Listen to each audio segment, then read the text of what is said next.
Was a small town of 11,000 people. There were 6,000 Christians, 5,000 Jews, and we lived our own life to a certain extent.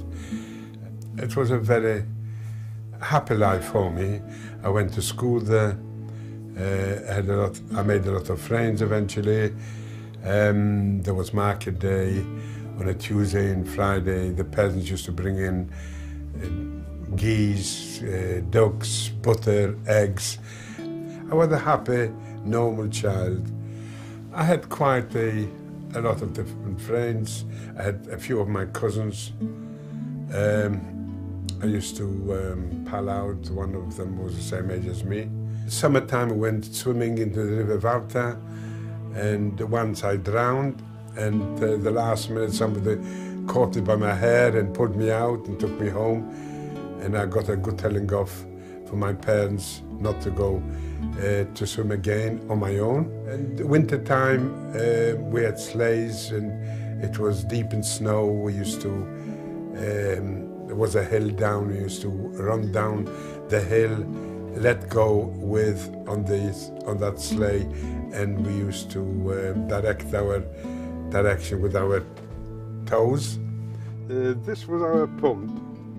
We used to go for the water, buckets of water, and there was no water in the houses or anything like that, what we have today. But we used to come down to the pump here and used to pump the water, and I used to take it home. We also had a gentleman, it was Motto, the water carrier, and used to come with a yoke and 2 buckets, and used to go around to the houses and used to deliver water to the houses. Then the water used to get on the ice, and it became more and more icy, and he used to come and used to pick up the 2 buckets of water he pumped in, and then he got it on his yoke, and as he turned around, he slipped and he fell down. So on another occasion when I passed by him with my cousin, we picked him up, wet, ran through, and he never used to say nothing. He used to touch our heads, and we helped him to put the 2 buckets of water on. He turned around and he used to walk like that. He was an elderly man. He used to walk, and all his religious things used to be hanging out. And he had high boots and he used to walk like that.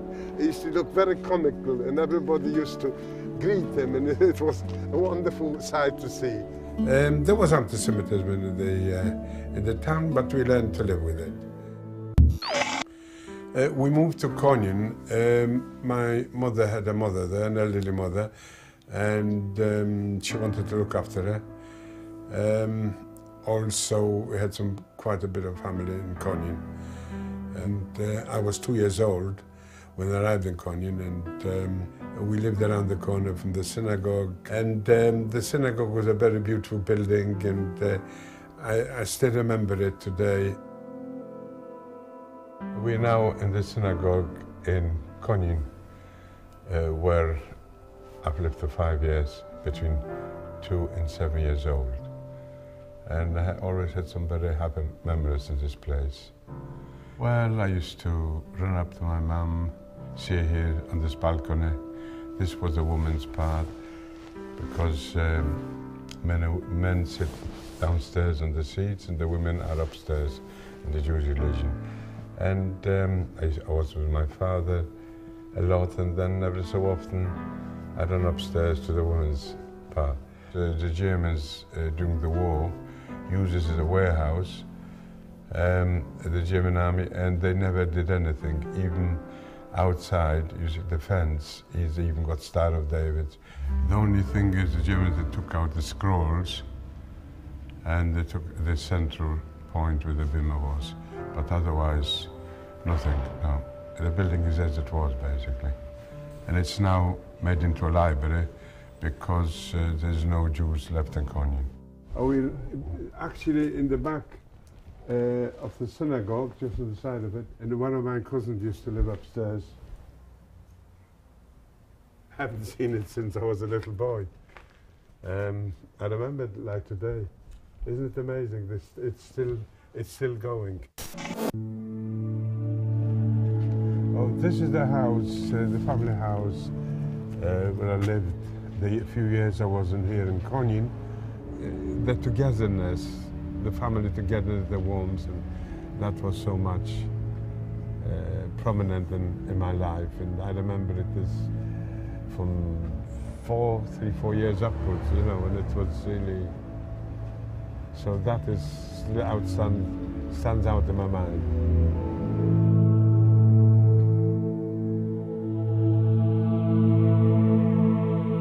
School life here was very happy, very jolly. I had a lot of friends. We used to do a lot of mischievous things, and when we used to finish school, we used to run to the park, which was here down the road, and we used to climb trees. We used to be chased about by the park keeper, and we used to do some awful things sometimes, the kids, but we enjoyed life, and that was very, very happy. It was a wonderful, wonderful time for me.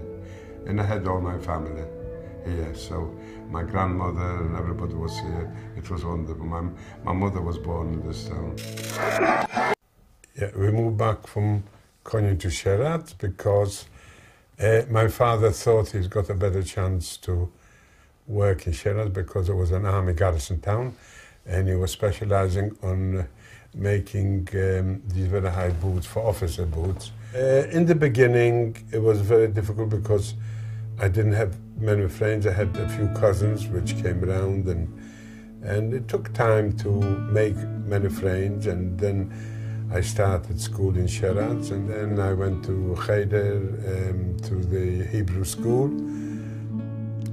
This is the street where I lived, and all the street used to be cobbled. And the soldiers used to march down the road because further down there were big long fields, and they used to forests and used to do maneuvers there.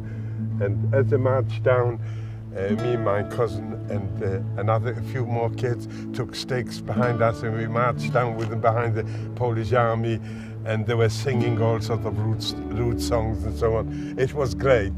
And then when the Germans came in, we didn't march after them, and when we were marching down this road and also being cobbled, and they had stood on their boots, and they many times used to slip. Obviously, we didn't follow the Germans because we were scared of them all the time.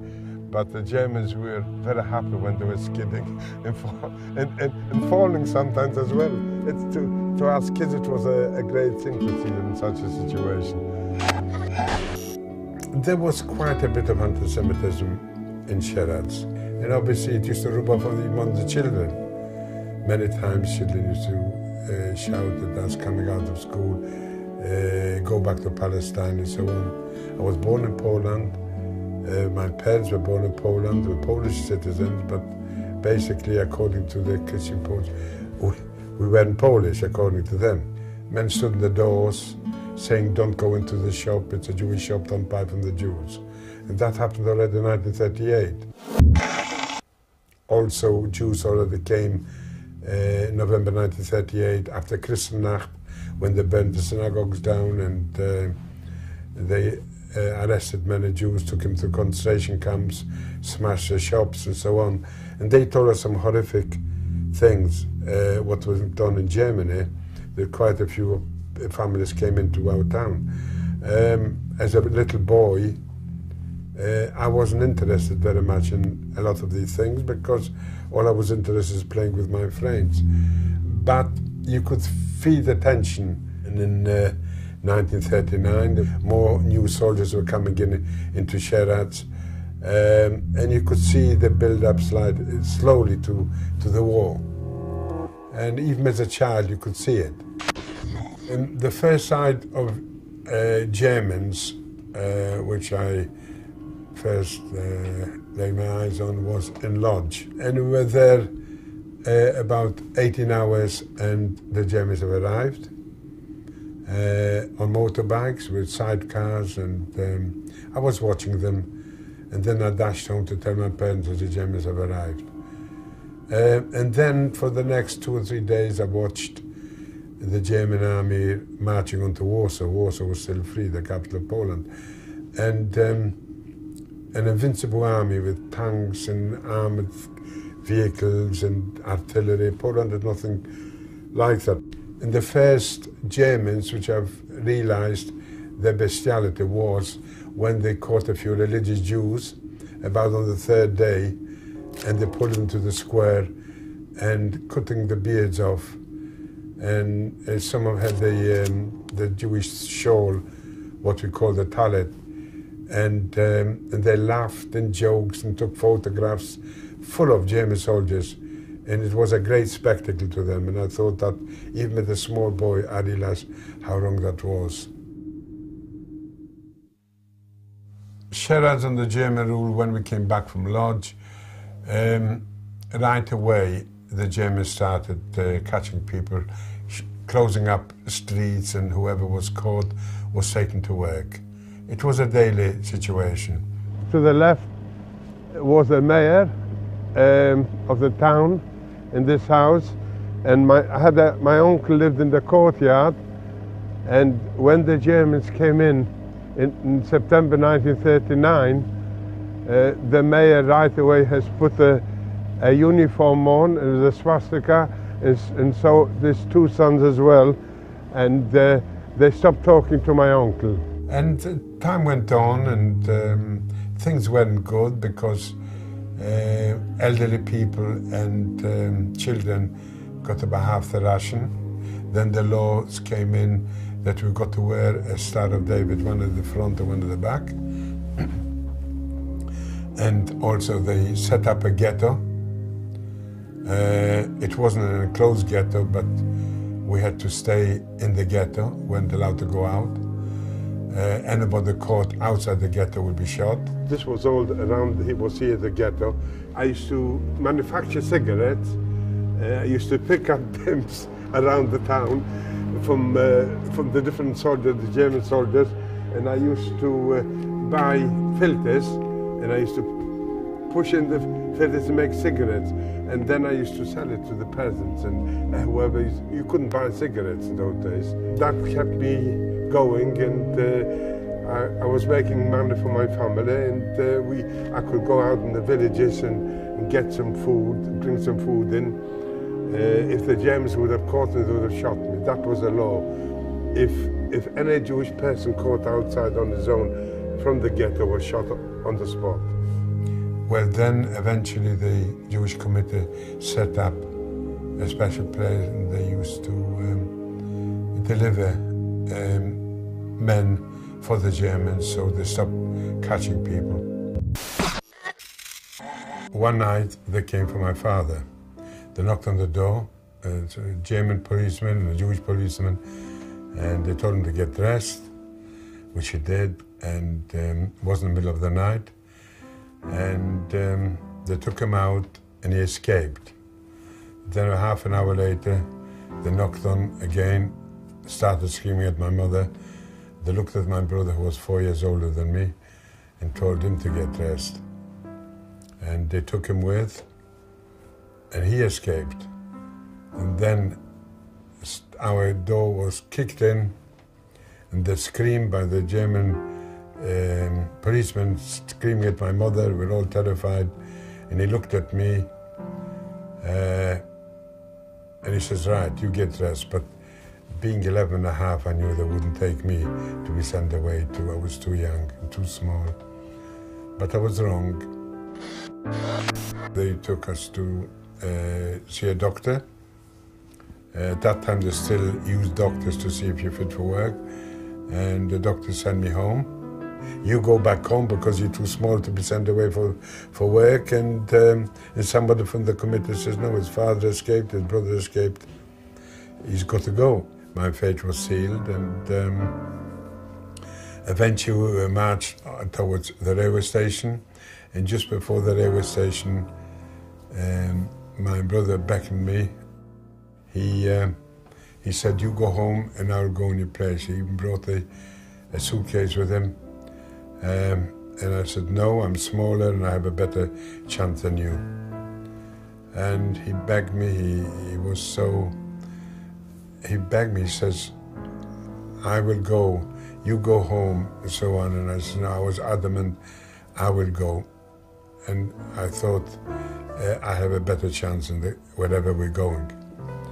And then he cried, and so did I, and I went into the station, and they put us onto a train, and they took us towards the Poznan region.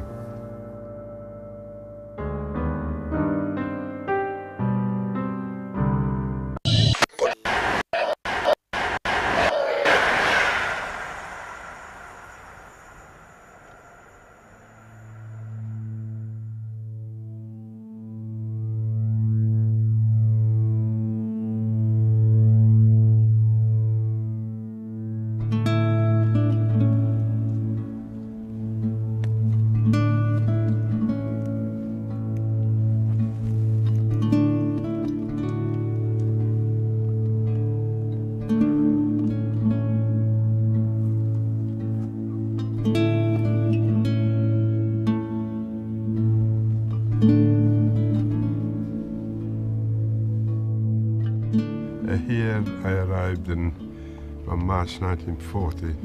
They brought us from our town, from Sheraz, with a transport of Jews. And what awaited us was just unbelievable. The horrors, what they perpetrated in this camp against us.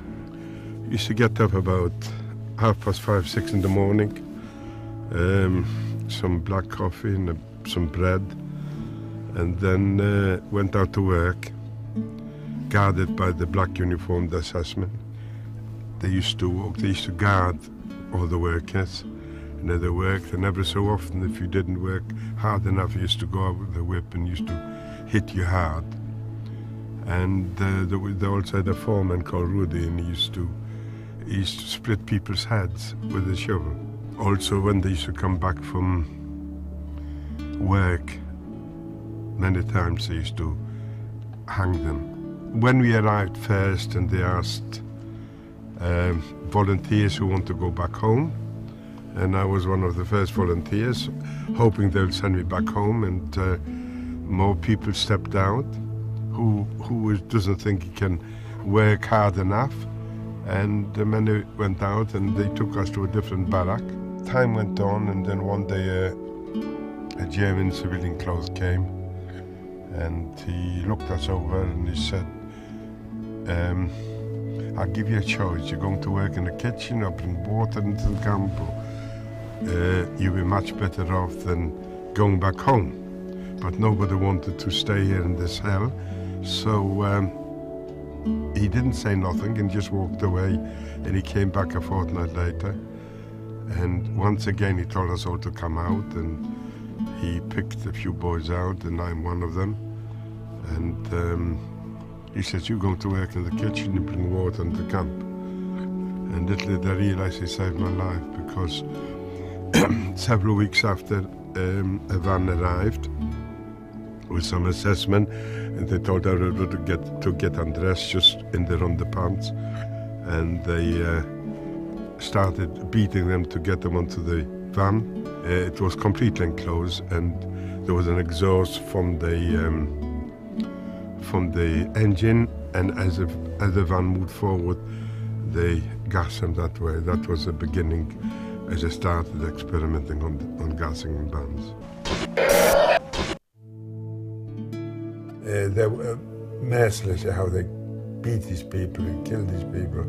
It was awful.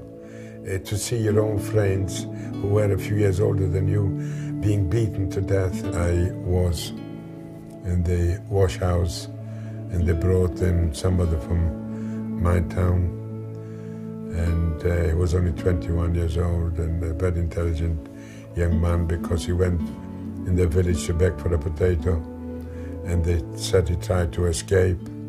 They brought him in and they tried to hang him in the wash house. They tried it once, the rope broke, and then the second time they tried to hang him and the rope broke again. And he was terrified, he was crying, it was terrible to watch, and we had to stand around and watch this horrible thing what they did. The third time they managed to hang him.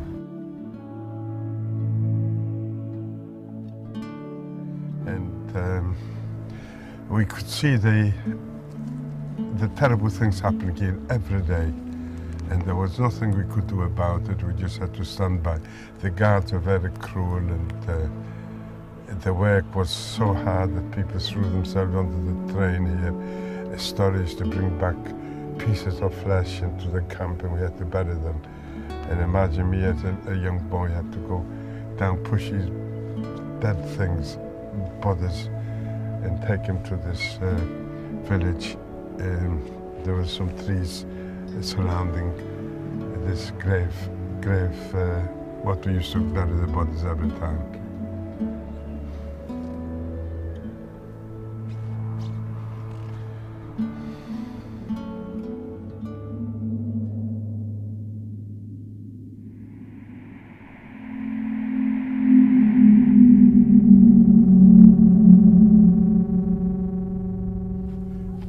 This is the place where we used to bring the bodies down from the camp, from Otoczno. We used to bury them around here. I used to have a lot of nightmares from the situation here, a lot, because you couldn't give them a proper burial. And as a child, I couldn't do very much. You know, I was on my own, and the people which came with were much older than me, and I couldn't talk to them about it or anything like that. So I just had to do the job and carry on from day to day. In the beginning I used to cry a lot to see these terrible things and so on, and then slowly I got used to a certain point, and I used to push a cart with the dead bodies, and I got into a situation that as time went on, it was easier for me. From the beginning it was terrible. But we always had the SS with us, with whips in their hands. And if you showed any emotion or anything like that, they made sure you don't. And they beat you. The boy I told you who was hanged, took 3 times to hang him in the wash house. He's also buried here in this place. And as you can see, there's no sign or anything. I would like to see have a marker here with something to say that here are buried Jewish men who were murdered in Otoczno camp here, and something. And I would like to see the 2 crosses removed. This to me would be an important first stage, and to make it a cemetery.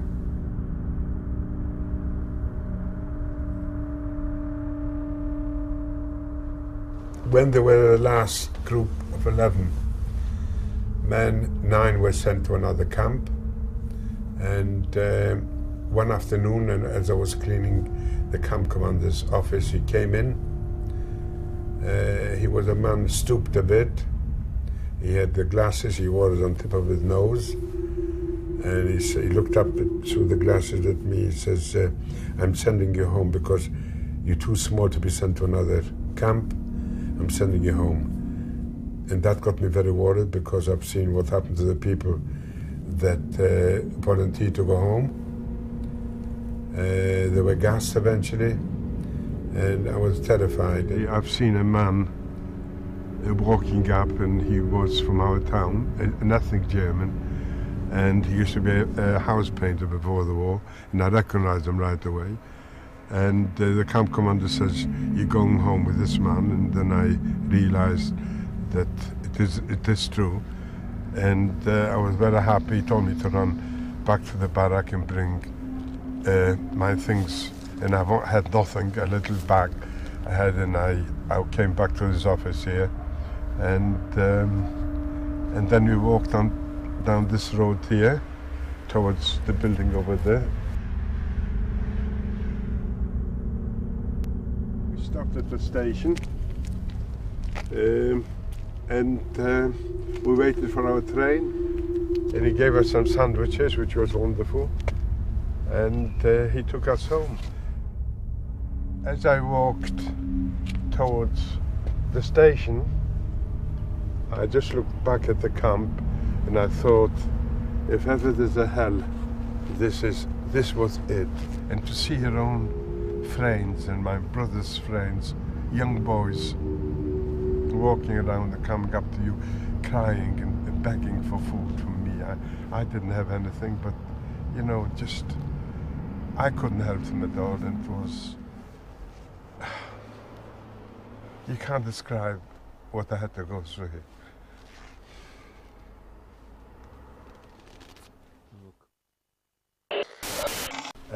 When we arrived home, at the railway station, we got a droshka with a horse and a cab, and I was trembling with happiness to see my parents. And when I got home, I found out my father was caught 6 months after me and taken to another camp, and to this day I don't know which camp he was taken to, but I've never seen him again.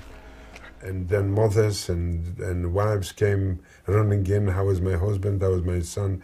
And I just told them everybody's working, everybody's doing all right there, and that's all. I was afraid to tell them what was happening, that most of the people were dead already by then. But if the Germans would have found out that I talked, they could have shot me. And I thought never even said a word to my mother what went on there. Even as small as I was, I kept that secret in me. I'm back home in Sherrads, and for the first time laying in a bed with sheets. It was wonderful. 2 weeks passed, and one morning we had a Polish friend, a Christian man. He knocked on the door about 5 o'clock in the morning. He says, "Get prepared, because they're going to take all the Jews out from Sherrads." He says, "I can hide you if you want." And my mother said, "No, whatever happens to the Jews of Sherrads will happen to us."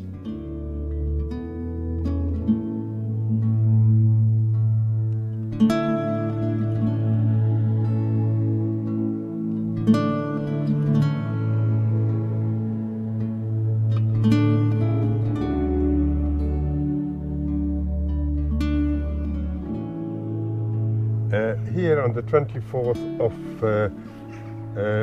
August 1942, all the Jews were told to gather in the morning for 8 o'clock with the few belongings, and that's where they brought us to, and they counted us, and there were 1,400 left out of 5,000, and they marched us off to the church in the background. Monday the 24th of August 1942. Horrifying new events, uneasiness around the town. The Germans catch the ghetto Jews and bring them to our church. The number of imprisoned Jewish families increases every hour. They have already summoned around 4,000 people at the church. Humming sounds like a beehive. Little children and adults sobbing. They were here to SS officers and asking your profession. And they told me to go with my mother, sister, brother, and most of my family to the right-hand side here. To this side, there are 150 men and women. Well, those were fitter people and fitter, and I was sure they would be chosen for work. We were told to go back into the church. We marched in there, There were 1,400 Jews left in the ghetto at that time. And we got inside the church, and it was only a small church inside. And eventually there were 4,000 people. They kept them there in the church for 48 hours without any water, food, or toilet facilities. Imagine 4,000 people in a small church. It was hot, it was humid, it was horrendous, children crying. People didn't know what's going to happen to us. Tuesday, the 25th of August, 1942. In the morning, along the church's arcades, a terrible smell encounters us, as well as streams of urine which flow under the doors. The nuns have run outside in order to bring sand to spread over the urine. They have collected it with spades and have loaded it on wheelbarrows, clearing it away. They have piled sand in front of the church's doors and in front of the gates opposite the arcades. By a miracle or something, told me I wanted to go and try and get some water. And I asked my mother to give me a utensil to bring some water.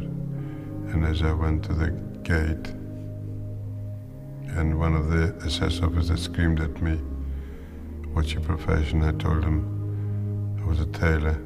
I thought if I can do something, they will take me for work. I couldn't even thread a needle, but I took that chance because I've learned different things in the camp. He told me to run out and join a group of 150 people in the square here, and that basically saved my life.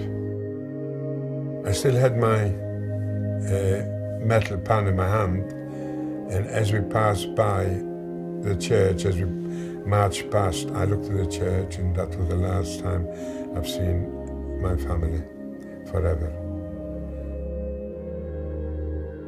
Found out later on that all the Jews from the town were taken to Helm extermination camp, and they were killed.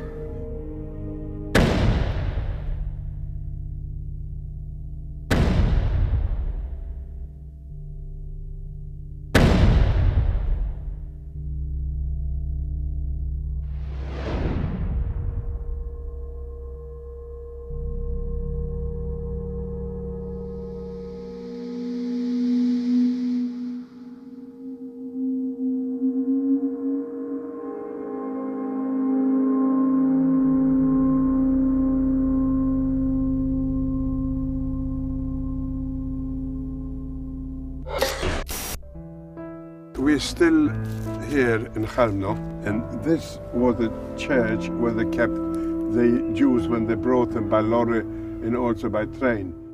And from the church, slowly they were bringing in the people to brought them across into this building here. This was called the palace. Before you start work, you got to have a shower, and so people had to undress. Here in this spot where people, shoemakers, they used to open the soles in case somebody had some gold and so on. People used to tear out the golden teeth and so on because the Germans needed it. Anybody hid the jewel or anything like that, and they had to hand it over everything here. And then after they supposed to have had the shower or got undressed, they had to run this through this area here. It was this passage, she came from there, and here, as they run up, there was a van backed up, and the people were driven onto the lorry, and when it was full, they used to shut the back door, and then the engine started, and the gas slowly gassed the people inside the lorry. And then it drove away, and another lorry came in and took the next lot, and so on and so on. Most likely my family came to the same journey here.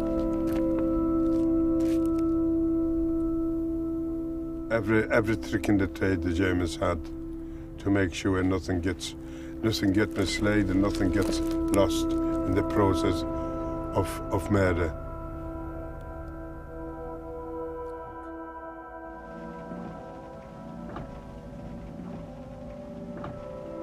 I just know the following.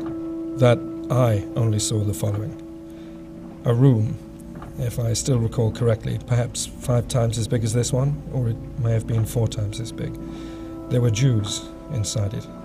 They had to get undressed, and then a van, completely sealed, drew up the ramp in front of the entrance. The naked Jews then had to get inside. Then the lorry was closed and it drove off. How many people did the van hold? I can't say exactly. I couldn't bring myself to look, even once.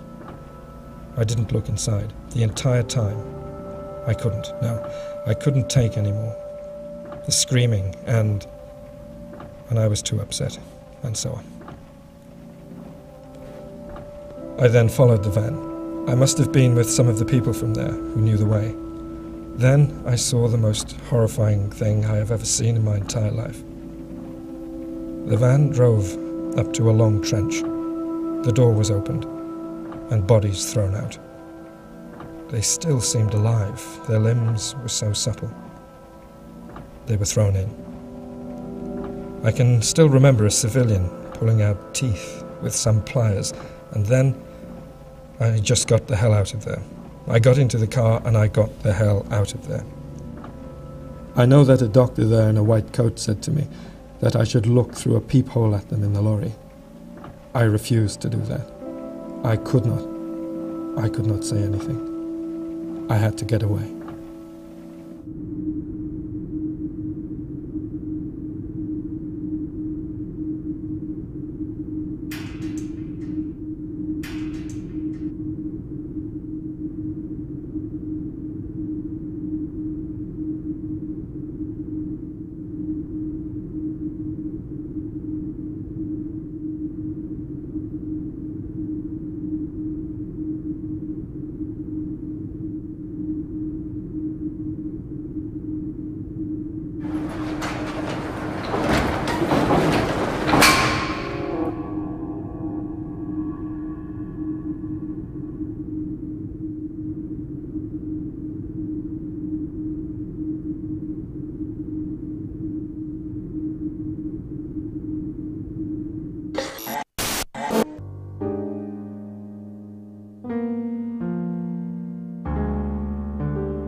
They took us by train to Lodz ghetto.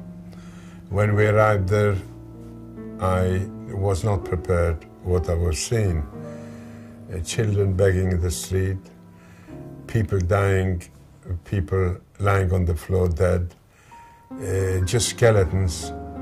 It was a horrendous sight to see right away. We were fenced in by wooden fences and wires, and the German police and German soldiers were guarding with guns.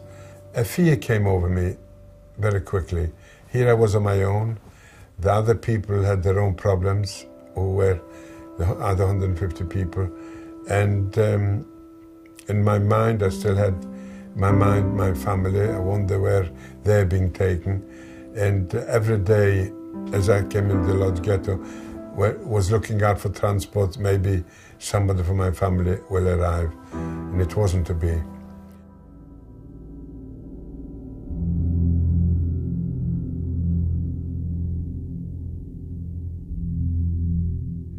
The life in the Lodz ghetto was horrendous.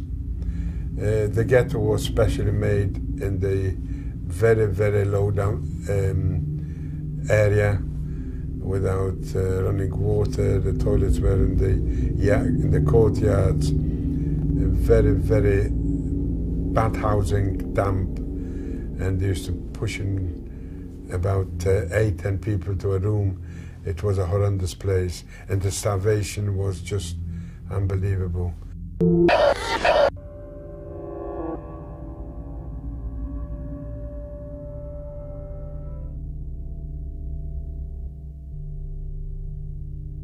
Here on the 1st and the 2nd of September 1942, the SS came and cleared out the complete hospital. The sick, the children, everybody. and people tried to escape through the windows at the end, and the Jewish police held them back, and they put them onto the lorries, and they says also through some sick people from the first and second floor onto the lorries, and it was pandemonium here.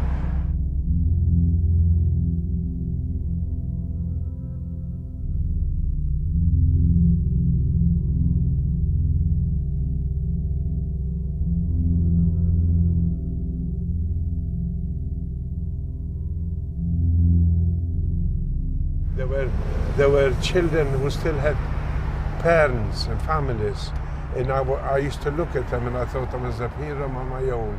I've got no hope, nobody wants to help me.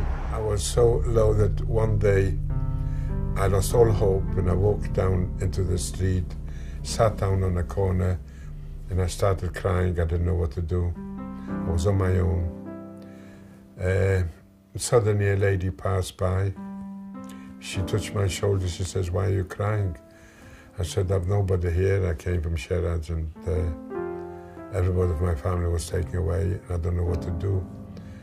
She took me by the hand, and she told me, I'll live with her. She took me upstairs into the house, and she told her daughter, "Here's AREK, and he's going to live with us." And eventually she put me in the next room, which was very cold, damp. One day she sent me to go and collect some coal, compressed dust. We used to call it briquettes. It used to be rationed. And as I went for it, and I was carrying it in a sack, and I dropped it, and a boy noticed it. He came over to help me to put it back on my back, and he says, "Why are you carrying this?" And I told him I live with this lady. He says, "I'm in the orphanage, and it's a lot better, and there's children our age group." And so he gave me the address, and eventually I went down, and I was accepted in the orphanage.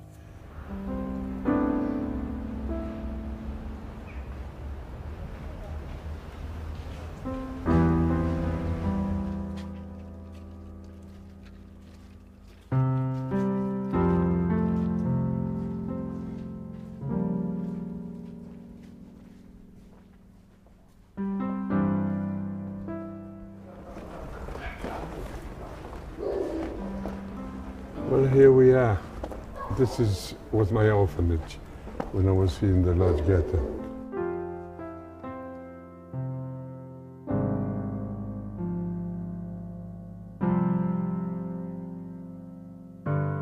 Kenya I met here in this orphanage. She was a very pretty girl. She was the same age as me. And the moment I've seen her, I fell in love with her, as young as I was. And she gave me a purpose of living while I was in the orphanage. She was nice looking, she spoke beautifully, and she kept me going from day to day. And I had a purpose for life then. I was happy, and we used to walk off to work together in the morning, and we stopped sometimes and watch how the men are loading bread, the vans of bread in the bakery, and the smell used to be fantastic, and we couldn't even have bread. We're starving so much.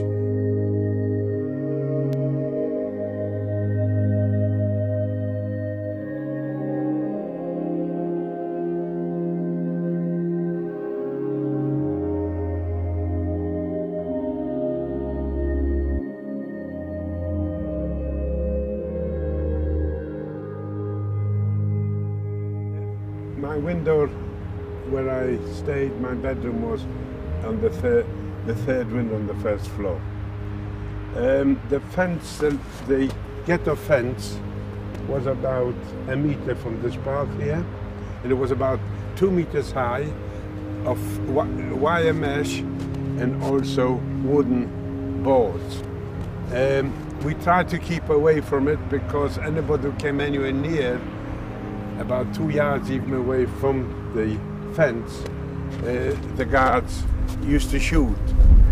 Sometimes they were bored and they just shot at one or two people. It didn't mean anything to them. On occasions I used to discuss with Genya after the war when we would be liberated, what life would be like. Maybe somebody from our family survived. I mean, her parents were killed. She knew her parents were dead. But I still had hope for maybe somebody from my family would survive. By August 1944, slowly the Lodz ghetto was being liquidated, and one morning we were told that we are being sent to another camp. Got the few bits I had. Even I was doing a wooden horse. I was carving a wooden horse, and I had about 1 or 2 things to take with me. Very little we had, and Genya was getting her stuff, and we stopped, and we had to come out from the gate there, and we stood in rows, 185 children, and we marched toward the end of the street, and then when we came to the main road there, we turned left and we marched on, and there was a few lorries waiting for us to take us to Maryshin. And that's where they loaded the Jews from Lodz ghetto. And they used to put in about 100 people into each wagon, and it was a very small window. And imagine in August time, the heat. We had no toilet facilities, no water, no food. And they took us on a journey for 2 days and 1 night.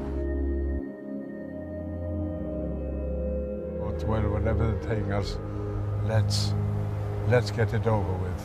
I had Genya next to me, and she was holding my hand, and she was sweating with fear.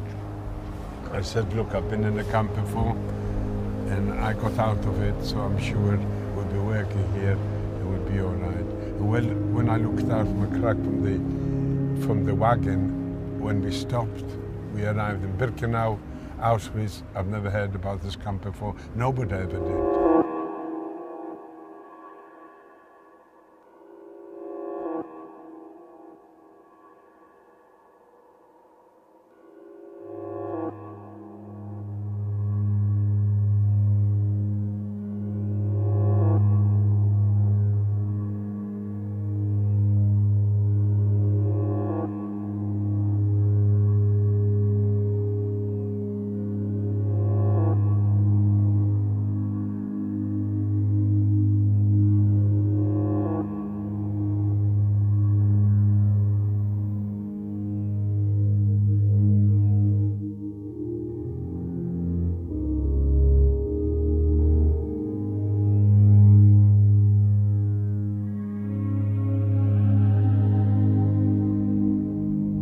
As we got out from the wagon, they told us to leave all our suitcases on the train. You will get it after you have a shower. And then they told us to just take all your valuables in your hand and leave everything on the train. And then they told us to form into 2 queues, one for men and boys, and then the other one for women and children, elderly people, and so on. And as we moved forward, we were on the right-hand side for men, and on the left-hand side were the women. We moved forwards, and when I moved forward, I've noticed some high-ranking SS officers with some ordinary SS men standing here and here. And as we moved forward, he looked at certain people and told them to go here to this side.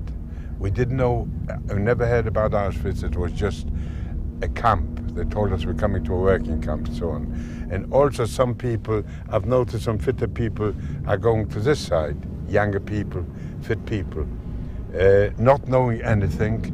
As it happened, our SS officer was Mengele.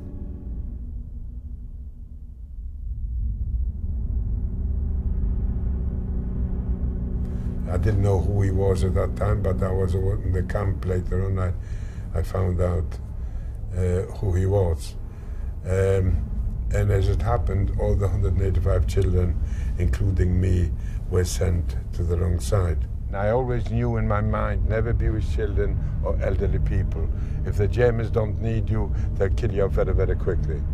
I had a commotion of back, someone started screaming, and most of the assessment run towards this woman. They tried to take a child away because the mother was a young, nice-looking woman, and they wanted her for work, and some of the assessment ran towards her because she started screaming.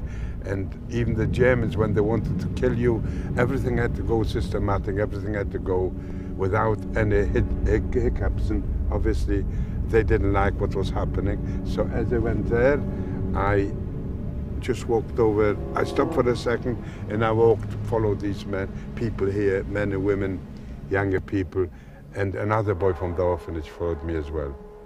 And not realizing it, I just saved my life.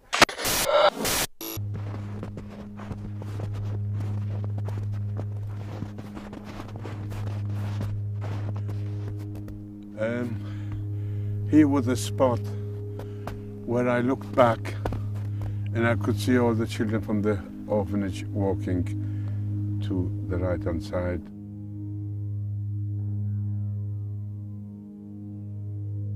As I walked along, some men in striped suits were digging a ditch, and they said, "You're on the right side." I didn't know right side, wrong side. Never heard about this camp. I didn't know what was going on, but I knew it's not a good omen if the assessment were there. And we walked on. Eventually, we came to a brick pit building. When we walked into the brick pit building, we're told to get undressed. And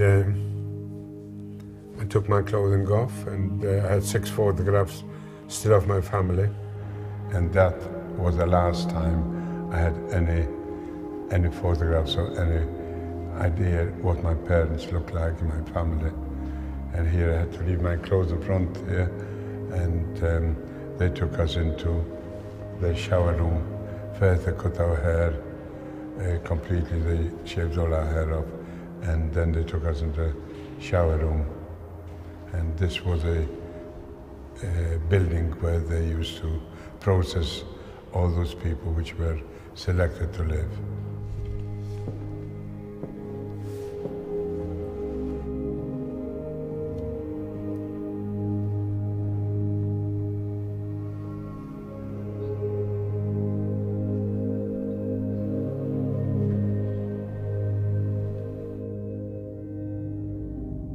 This is the room, actually, where we came after we received our striped suits. And mine was very big, and I had to roll up my trousers and also my sleeves because it was too big. And then I got a pair of clogs. We looked the real side, and then they told us, they drove us in here, and we had to stand here, and they gave us the number, the famous Auschwitz number. That is the only camp that prisoners received a number, and I got B7608. This was, from this day, I lost my name. I didn't have a name anymore, I just had a number. Well, just like sheep, and a number doesn't count, so that, in other words, we're not human beings anymore. From this day, we receive the number here. It's just impossible to describe the horrors which these people have perpetrated against other human beings. 15 minutes from this station here when they were selected, but this was a tragedy. It's me and another boy just walked on this side out of 185 children. The boys and the girls, they all walked straight to the gas chambers. That was the end.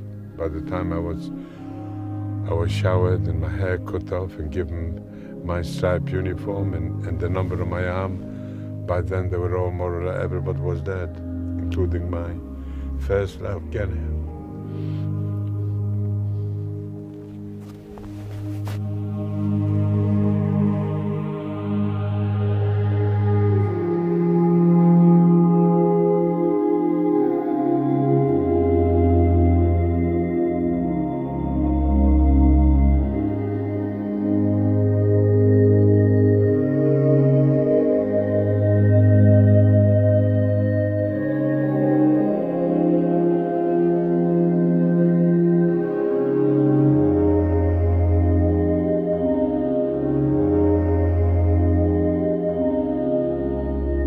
When I was the ruins of crematorium and gas chamber number 2. It was one of 2 biggest gas chambers and crematoria which were constructed in Birkenau. Over there was a dressing room in which Jewish people had to undress themselves, very often all together, men, women, children. It was a normal situation, people were shocked, ashamed. And then a crowd of quite naked people was pushed to another room, also located in the basement of crematorium. And the second room looked like shower room. People had overhead imitations of pipes, showers, but in fact it was gas chamber in which it was possible to crowd approximately 2,000 people at the same time. And when the victims were inside the gas chamber, SS soldiers from health service of camp staff, they dropped to enter of gas chamber through holes in the ceiling, special chemical preparation which was called Cyclone B. Cyclone B, it was granulate drug by a liquid poison. And whole operation lasted, depending on the weather, from 10 till even 25 minutes. I think about operation of killing. And then naked bodies, sometimes covered by blood, by excrements, were transported by big industrial lifts to higher level of crematorium, where was morgue. In that morgue, human corpses were precisely looked for gold, money, jewelry. Long women's hair was cut off. Jaws were looked for gold and silver teeth, and already such plundered corpses were finally cremated in crematorium. Crematorium consisted of 5 furnaces. Each furnace had 3 retorts, and its output was defined by designers from German firm Top von Sonne from Erfurt on about 1,440 human corpses per 24 hours. It was a factor of that.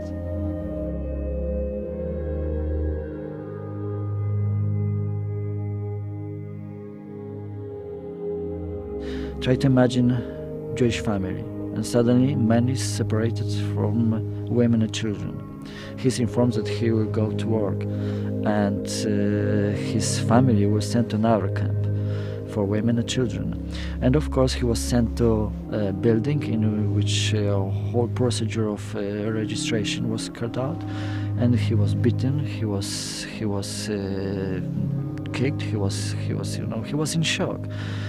And maybe after 2-3 days of being already in the camp, he was so there that he asked another man, another prisoner, who was longer time here, he asked him, "Excuse me, my friend, tell me, where is my family?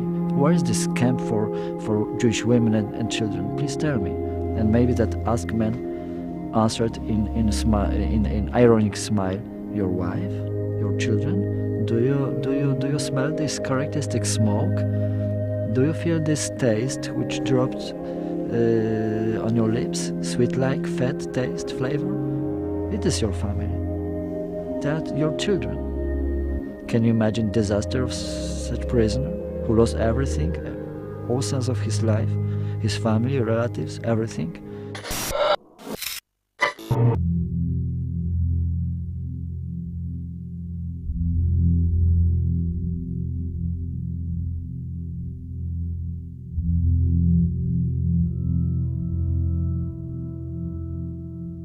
We were 1,000 men in a barrack like this.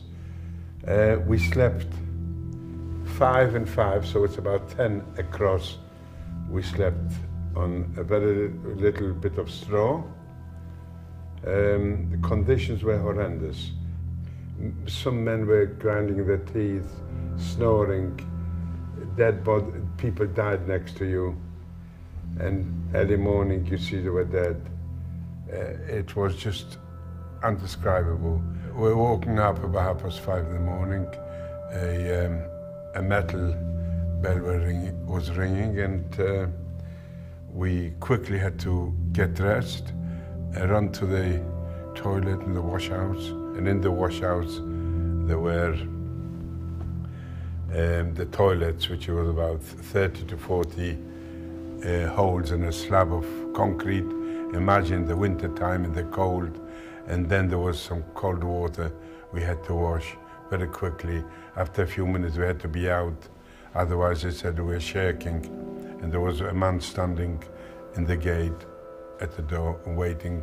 If anybody was in more than a certain amount of time, he started beating you.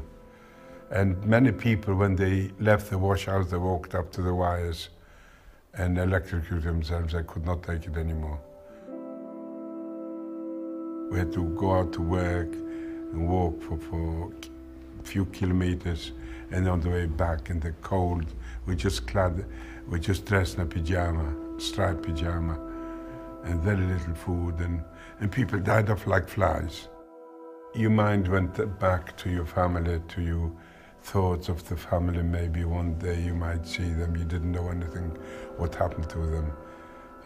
I had very little hope in that respect, but still dreamt of my childhood when I was a little boy at home at Conyin and the Sherrads. The SS told us the only way you ever come out of here is through the chimney.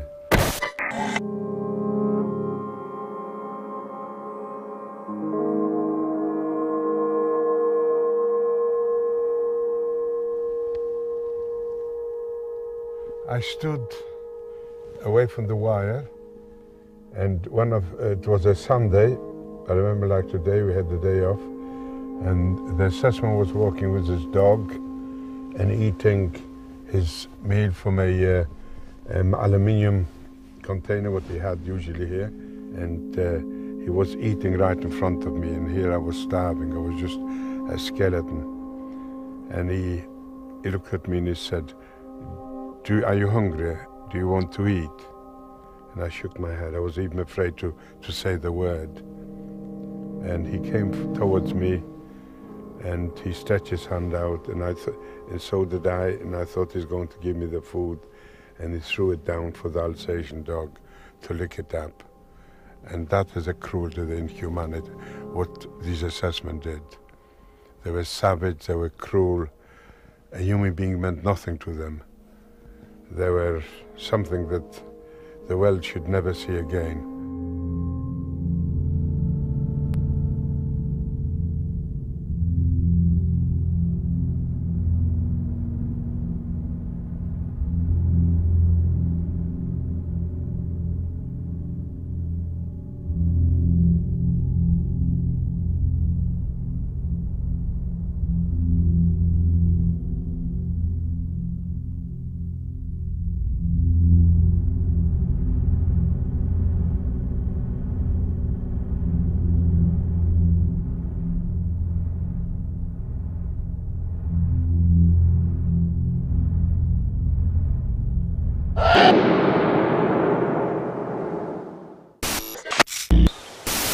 I was absolutely terrified every moment I wasn't there. They kept us there for about 2.5 weeks or so, and then eventually they selected some of the younger men and boys. We were eventually marched off to the camp number 1, Auschwitz 1.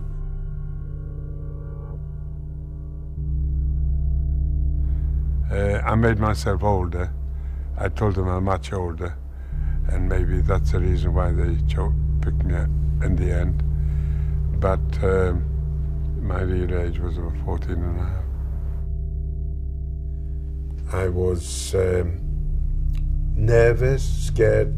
Every corner I went around, I was afraid what's waiting for us in the back. I was so terrified to go into the block, into the building.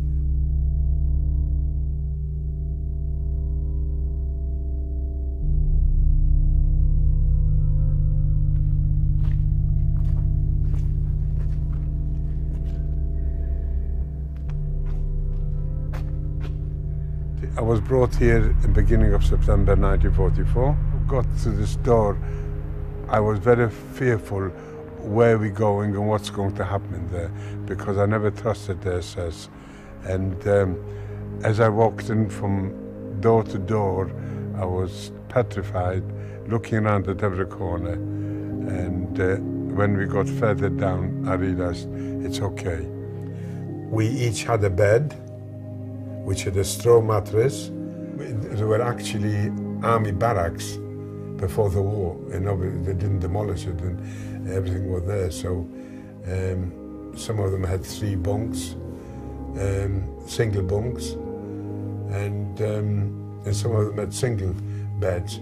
And the food was slightly better than in Birkenau, because in Auschwitz I there were a lot of political prisoners there. Polish Christian men, French men, Dutch, all different people.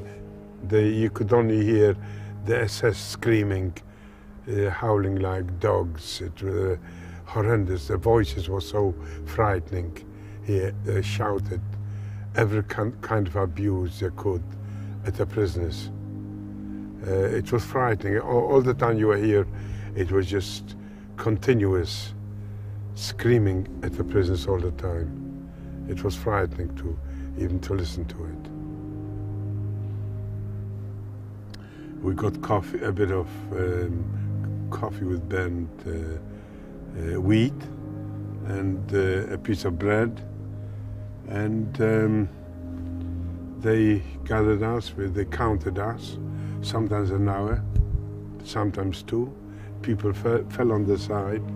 And in this sort of weather, sometimes -20 degrees, -25, the wind howling, and you stand an hour or 2 in a place like this with your hat, you had to take your hat off, you won't last very long. And that's exactly what happened. Even the people which fell on the side died. They counted them in, lying there on the side. The number had to tally always. They shot people at the wall. There was a brothel here, and the girls just waved to us, and people could not believe that they could see young children, because all the young people were gassed and burned in the crematorium in Birkenau. Nobody can imagine what went on here.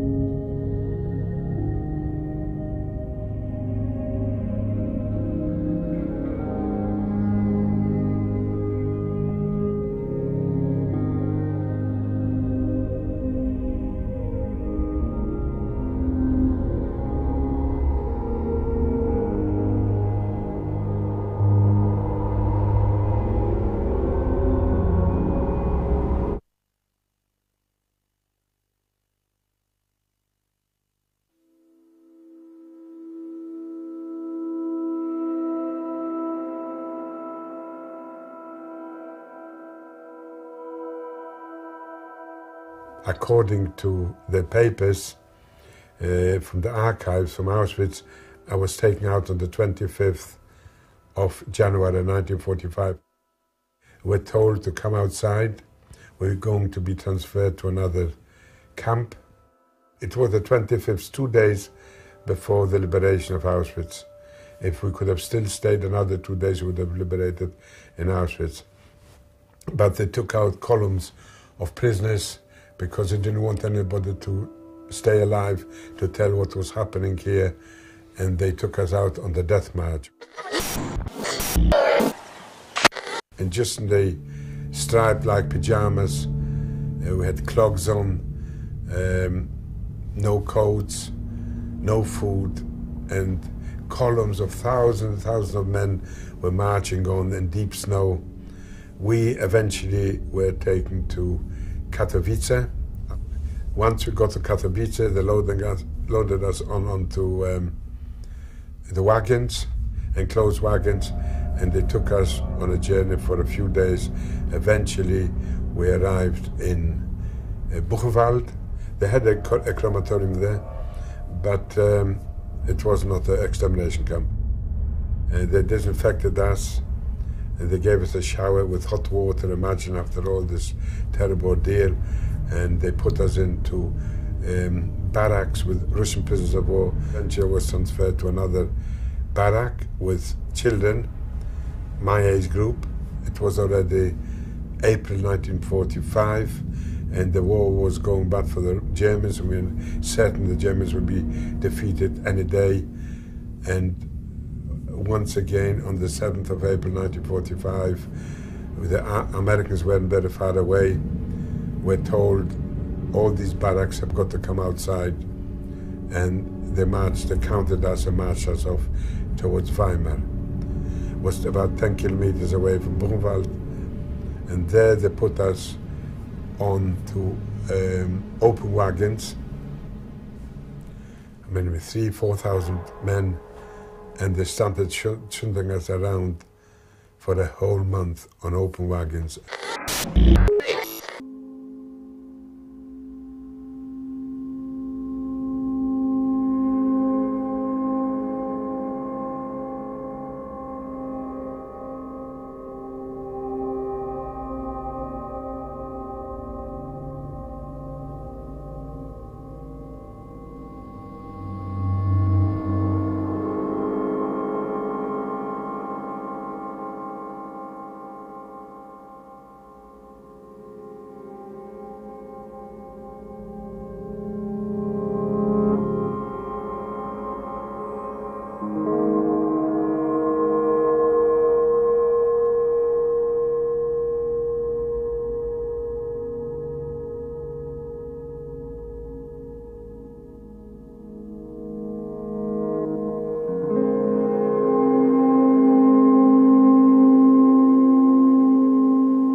For a whole month on open wagons, rain, winds, no food.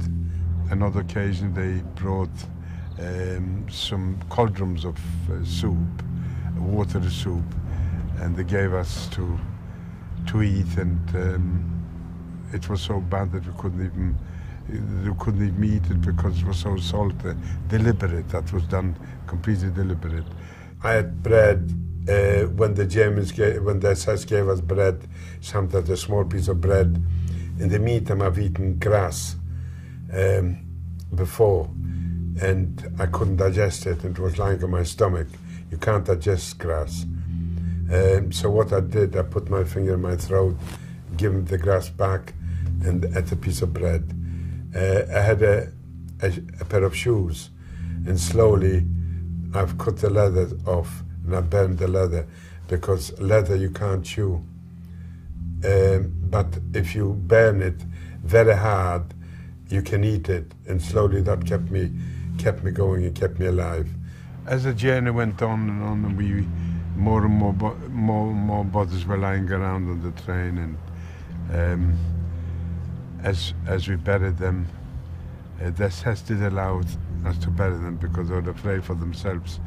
They were near us all the time, that they would get typhoid or whatever it is, and any disease, and they tried to keep away from us as much as they could. As we were coming to the end of the journey, we came at the station, and for the first time I've noticed some Russian prisoners of war and some Ukrainian prisoners.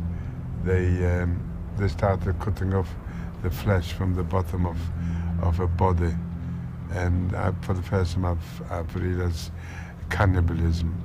I've noticed actually what happened. They were cooking it in a little pan with water. It was horrendous to see. And the train went on and on and on and on for a whole month, until we arrived in Czechoslovakia, it's a Netherlands, on the 4th of May 1945, and we could see Czech flags flying on the roof. We've seen Czech policemen, and we thought there's something happening here.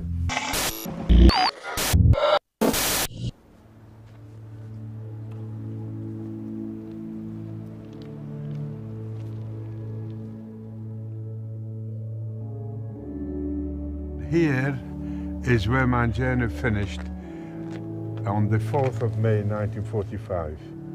After doing the journey from Buchenwald, 4 weeks on open wagons, we were several thousand we started.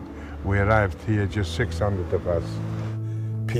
People came around with food, and also a policeman gave one of my friends a piece of bread with some meat. And the Ukrainian guard noticed that, and he took his rifle upside down with a butt in his hand, and he was going to hit that boy. He says, if you take that food, I will kill you. And then the Czech policeman pulled out his gun and he said, you touch that boy and I'll shoot you. And we realized something is not right here, it's not the same as it was. Another man could put the revolver up to a SS-man, and the SS-man just put his head down and walked away.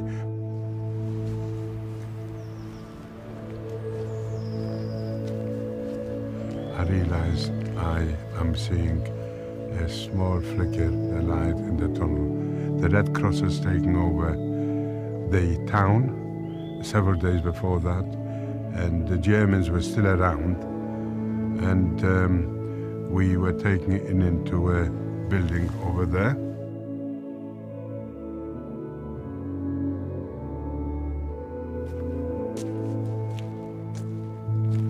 This is where they brought us from the station on the 4th of May 1945. And on the cover, a building. They put us upstairs on the first floor, and imagine being able to, for the first time, to walk out from this door. We could walk up to the square and to be free. The Red Cross was around, there was no more SS men around, and for the first time, the happiness, hoping that we get liberated any day. And so, 4 days later, that happened. We were liberated by the Russian army on the 8th of May 1945.